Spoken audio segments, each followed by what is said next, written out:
एक बार की बात है, एक घने जंगल में एक छोटी लड़की रहती थी जिसका नाम मीरा था। मीरा बहुत जिज्ञासु थी और उसे प्रकृति से बेहद प्यार था। वह हर दिन जंगल में घूमने जाती, पेड़ों से बातें करती, पक्षियों के गाने सुनती और नदियों के पानी से खेलती। एक दिन जब वह एक पुराने और रहस्यमयी पेड़ के पास पहुंची, तो उसने देखा कि पेड़ के नीचे एक चमकती हुई छोटी सी रोशनी मंडरा रही है। मीरा उत्सुकता से पास गई तो उसने देखा कि वह एक छोटी सी परी थी। परी के सुनहरे पंख, चमकदार नीली आँखें और एक छोटी सी जादुई छड़ी थी। मीरा ने पूछा, तुम कौन हो? परी ने मुस्कुराते हुए कहा, मैं रिया हूँ, इस जंगल की रक्षक परी। लेकिन आज मेरी जादुई छड़ी कमजोर हो गई है और मुझे तुम्हारी मदद चाहिए। मीरा ने बिना सोचे समझे कहा, मैं तुम्हारी मदद करने के लिए तैयार हूँ।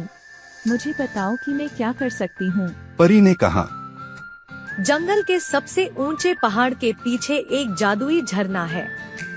वहाँ से बहता पानी मेरी छड़ी में नई ऊर्जा भर सकता है, लेकिन वहाँ तक पहुँचना आसान नहीं है।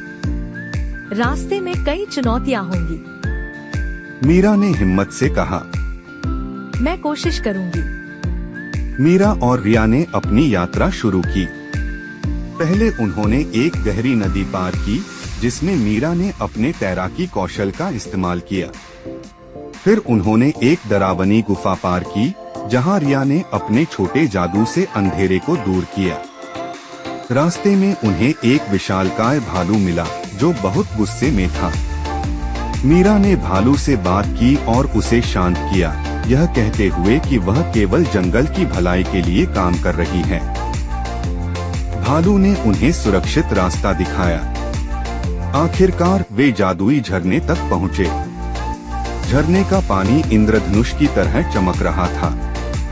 रिया ने झरने के पानी की कुछ बूंदें अपनी छड़ी पर छिड़की और उसकी छड़ी तुरंत चमकने लगी। छड़ी के वापस ताकतवर होने के बाद रिया ने पूरे जंगल को नई ऊर्जा से भर दिया। सभी पेड़, पौधे और जीव खुश हो गए। रिया ने मीरा को धन्यवाद दिया और कहा, तुम्हारी बहादुरी और निस्वार्थता ने यह सब संभव किया। तुम इस जंगल की असली रक्षक हो। रिया ने मीरा को एक छोटा सा जादुई कंगन दिया, जो उसे हमेशा उसकी हिम्मत और सच्चाई की याद दिलाता रहेगा। उस दिन के बाद मीरा और रिया गहरे दोस्त बन गए। मीरा ने महसूस किया कि सच्चा जादू न केवल परियों और छड़ी में है, बल्कि दयालुता और साहस में भी छिपा होता है।